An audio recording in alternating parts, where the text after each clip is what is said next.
Mansoor sir அவர் 2000 ரூபா அவர் ரசிகர்களையும் ticket with வதைக்கிறாரு. படம் release ஆகலன்னா producer சாகுறாங்க. அவர் பேச மாட்டேங்கிறாரு. நீங்க எல்லாம் பேசி என்ன ஆக போகுது சார்? அவர் நாளைக்கு அரசியல்வாதியை வந்து என் உடம்புல ரத்தம் நடிகர் ரத்தம் ஓடுது இல்லையா? மீடியாவே மீட் பண்ண மாட்டேங்கிறாரு சார். நிமிஷம் நீங்க நீங்க 2000 ரூபாய் வாங்கிக்கிட்டு அவரு சினிமா காட்டாருன்னு சொல்றீங்க. அதுக்கு பவர் இருக்குது. வாங்குறவன் வாங்குறான், கொடுக்குறவன் கொடுக்குறான். நீ அதே 9,000 ரூபா கொடுத்து ஒட்டு வாங்குறிய ஒட்டு. அதுக்கு இங்க இருந்து கொடுக்குற உங்க அப்பா பாட்டன் காசு கொடுக்குற. 5000 ரூபா கொடுக்குறிய ஒட்டுக்கு கொப்பன் தாத்தா பாட்டன் காசு கொடுக்குற. இவன் உழைச்சு சம்பாதிக்கிறான். சம்பாதிச்சு போட்டோம். வாங்க வாங்க.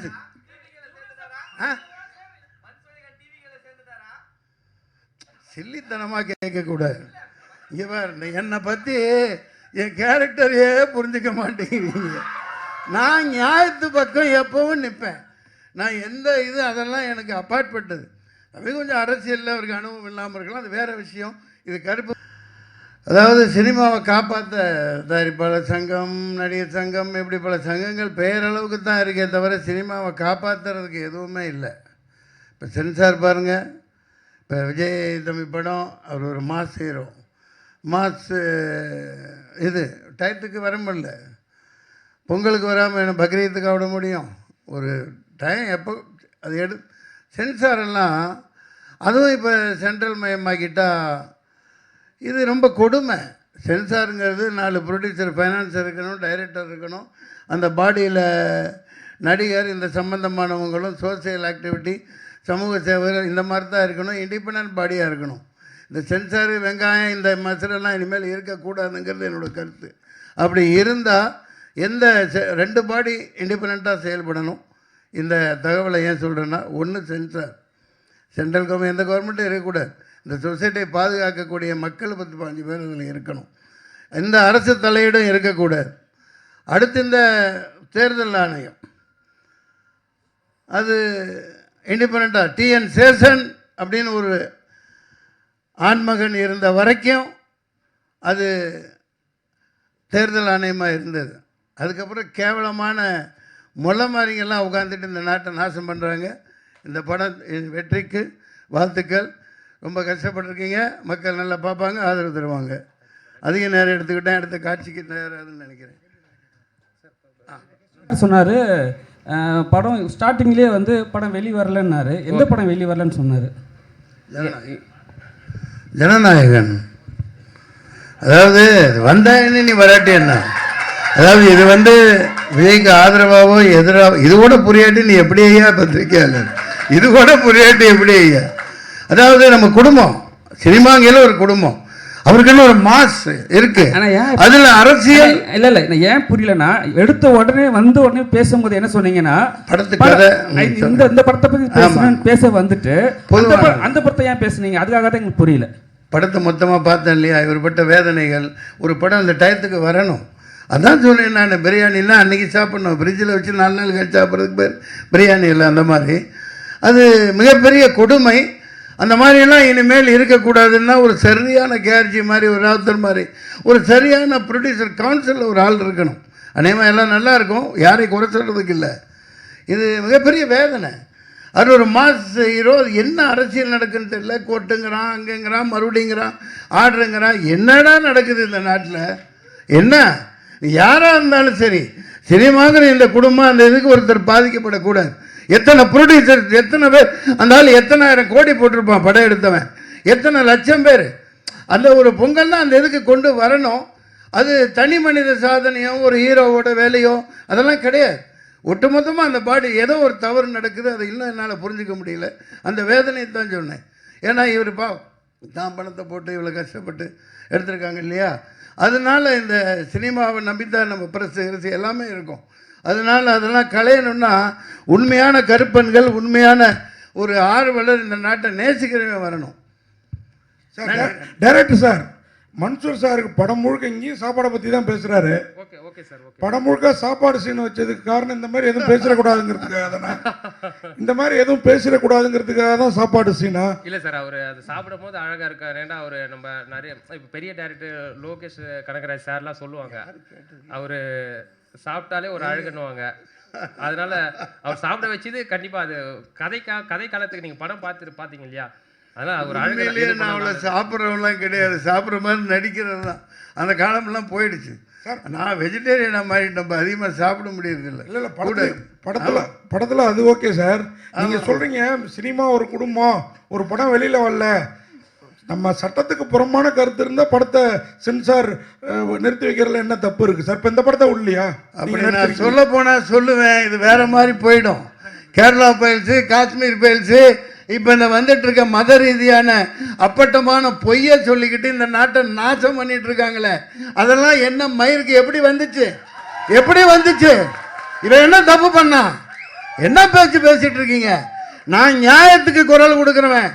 நான் சாதாரண அடிப்படை தரமட்டத்தில் தர லோக்கல்னா அதைத்தான், அதை எதிர்க்கிறேன். இந்த சென்சார் ஒரு மயிறு வேணாண்டா, மக்கள்கிட்ட கொடுறா கையில், இந்த ஆட்சியே வேணான்னு தூக்கி போடுங்க. உண்மையானவர் வாங்க, 4 பத்திரிக்கை வாங்க, 4 சொசைட்டியில் அந்த ஒரு மத ரீதியான உண்மையான ஆன்மீகவாதி 2 பேர் உட்காருங்க, சினிமாக்காரன் 4 பேர் உட்காரு, ப்ரொடியூசர் 4 பேர் உட்காரு, லிரிக்ஸ் ரைட்டர், இப்படி ஒரு 20 பேர் டீமை வைங்க. சென்ட்ரல் கவர்மெண்ட் ஒரு மயிறு வேணாம், நீங்கள் கிழிச்சதுலாம் போதும். நிறைய பாதிக்கப்பட்டாச்சு. நன்றி, வணக்கம் சார். மதுராதிகான் சார் வாங்க, விட்டுற மாதிரி இல்லை உங்களை, வாங்க இங்கே வாங்க. தோருங்க நீங்க இவ்வளோ நேரம் சென்சார் என்ன வேணாலும் கேட்கலாம். சென்சார் போர்டை கேட்டீங்கல்ல. நான் படம் எடுக்கிறவன் தான், எனக்கு சொல்றதுக்கு உரிமை இருக்கு. வாழ்க்கை ஜனநாயகன படத்தை 2 வருஷம் தூக்கிட்டு டெல்லிக்கு பொட்டியை தூக்கிட்டு அலைஞ்சேன். இந்த ஞானசேகரன் கொடுக்கல, கடைசி நான் பொட்டியை தூக்கிட்டு இப்போ மாதிரி டிஜிட்டல் கிடையாது, அது வேற காலகட்டம். நான் சமாளிச்சுட்டு வெளியே வந்துட்டேன். வாழ்க்கை ஜனநாயகம்னு படம் அது நல்லா ஓடிச்சு. ஒரே ஒரு ஷார்ட் அதில் இருந்துச்சு, இந்தியா விற்பனைக்குன்னு போட்டிருந்தேன். எது இந்தியா விற்பனைக்குன்னு போட்டிருந்தேன். நான் ஒரு காயலாங்கடை வியாபாரி. அதில் மேப், உலக மேப் இருக்கும், இந்தியா மேப் இருக்கும், விற்பனைக்குன்னு போட்டு மேப் போட்டிருந்தேன். அதை தூக்குனாருன்னா தூக்க முடியாதுன்னு தக்காளி. இப்போ நாட்டை நாசம் பண்ணி இந்தியாவை உண்மையிலே வித்துட்டு இருக்காயா, மூஞ்சியை கொண்டு போய் எங்கேயா வச்சுக்கிறது, எல்லாத்தையும் வித்துட்டாங்க. சரி சார், நம்மெல்லாம் சும்மா. சரி சார், படம் வந்துருச்சு. கருப்பு முந்தானே இது பாருங்க, 600 கிலோமீட்டரில் என்ன கங்கா, பெரிய எவ்வளோ பெரிய கிலோமீட்டர், எவ்வளோ பெரிய ரோடு, என்னாச்சு? தூக்கி அதானிக்கு அப்படியே கொடுத்துட்டார். 70% இந்த உனக்கு, இந்த அம்பானிக்கு. என்னடா நாடாடா இது? வித்து திங்கிறாங்க எல்லாம். கேளுங்கய்யா. இல்லை சார்,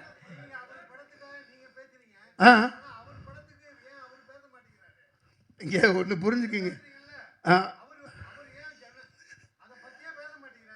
காரணங்கள் இருக்குங்க, காரணங்கள் இருக்கும். அது அவர்கிட்ட தானே கேட்கணும். நான் ஒரு சினிமாக்காரனா, என் குடும்பஸ்தனா, எப்போ தேவையோ அப்போ குரல் கொடுக்க வேண்டியது ஒரு ஆதங்கம். நான் எப்போ ரிலீஸ் ஆனால் குடும்பத்தோடு போய் பார்ப்பேன், இதே தேட்டரில் பார்ப்பேன். அதை பதிவு பண்ணியிருக்கேன், எல்லாத்துக்கும் தெரியும். இப்போ ஏங்க நீங்கள் தனிப்பட்ட தாக்குதல்லாம் நடத்த வேணாம். அவர் தயாரிப்பாளர் எவ்வளோ பாதிக்கப்பட்டிருக்காங்க, லட்சக்கணக்கான ரசிகர்கள், கோடிக்கணக்கான பேர். அது ஒரு ஆஃப்டர் சினிமா தான், தூக்கி போட்டலாம், அது வேற விஷயம். ஆடியோ லான்ச்சில் எடுத்துட்டு இருப்பார் சார் அவரு.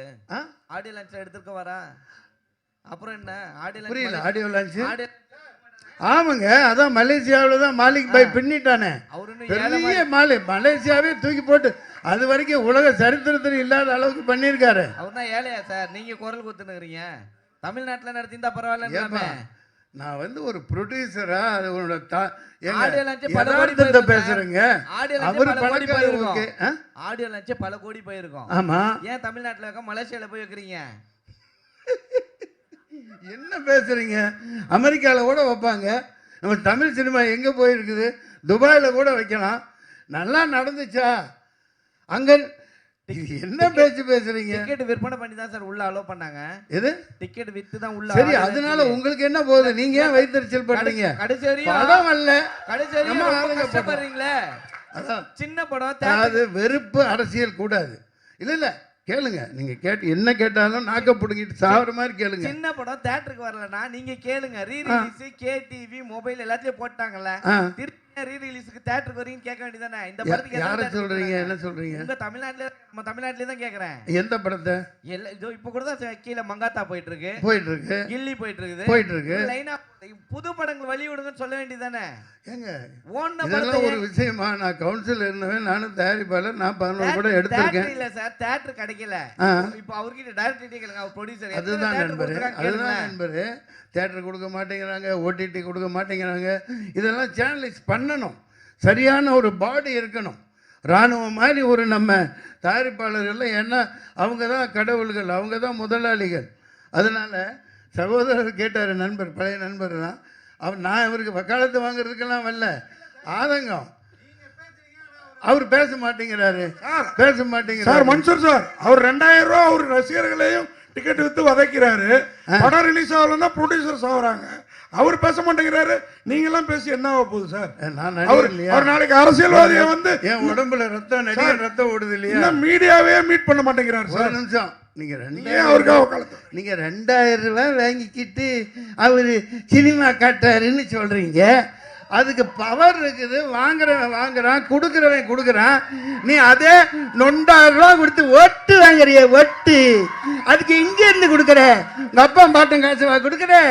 5,000 ரூபா கொடுக்குறிய ஒட்டுக்கு, உங்க அப்பன் தாத்தா பாட்டன் காசுவா கொடுக்குற? இவன் உழைச்சு சம்பாதிக்கிறான், சம்பாதிச்சு போட்டோம். வாங்க வாங்க பேசு.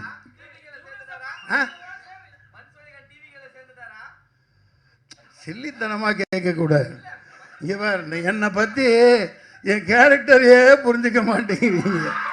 நான் நியாயத்து பக்கம் எப்பவும் நிற்பேன். நான் எந்த இது அதெல்லாம் எனக்கு அப்பாற்பட்டது. அது கொஞ்சம் அரசியலில் அவருக்கு அனுபவம் இல்லாமல் இருக்கலாம், அது வேற விஷயம். இது கருப்பு பல்சர் தயாரிப்பாளர் பணத்தை போட்டுட்டு அடி வைத்து நெருப்பு கட்டிக்கிட்டு இருக்காரு. ஆமாம், எப்பா எனக்கு போட்ட மாதிரியே பிரியாணி எல்லாத்துக்கும் இவங்களுக்கு போடணும்ப்பா. ராகுல் தெரு இவரெல்லாம் அண்ணன் விஜயகாந்த் ஐயாலாம் படம் எடுத்தாங்கன்னா ப்ரெஸ் மீட்டில் அப்படியே கம கம கம கமன்னு பிரியாணி போட்டு தான் அனுப்புவாங்க. நன்றி நன்றி நன்றி, வணக்கம், நன்றி.